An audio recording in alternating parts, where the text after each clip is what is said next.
Kwa majina naitwa Robert Komba, mimi ni mtoto wa mshindi wenu wa leo wa shilingi milioni 400. Natokea Mbezi Beach, Dar es Salaam. Nilimwelekeza jinsi ya kucheza na alikuwa anacheza kama tu kiburudisho. Kwa hiyo muda akiwa free anaamua mwenyewe anacheza zake, na mimi nilikuwa nacheza pia avieta, nikipata muda nacheza.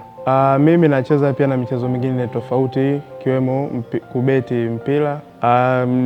Kwanza sikuamini, nikasema ngoja kwanza niangalie, pia tufanye utaratibu twende ofisini kwao ili tukajielezeshe. Kwa hivyo baada ya kufika ofisini, ni kweli tukagundua kumbe kweli ameshinda kiasi hiko. Basi nikampongeza na nikamshukuru Mungu.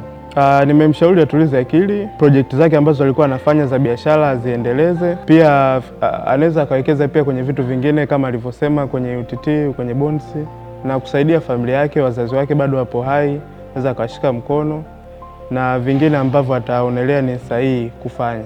Watu ambao hawaamini nawaambia kitu ni kweli, na kampuni ya SportPesa iko vizuri, hawana longolongo. Kwa hiyo wacheze tu, lakini kikubwa wanabidi wacheze kiasi ambacho hata ukiliwa unaweza ukahandle maisha yako.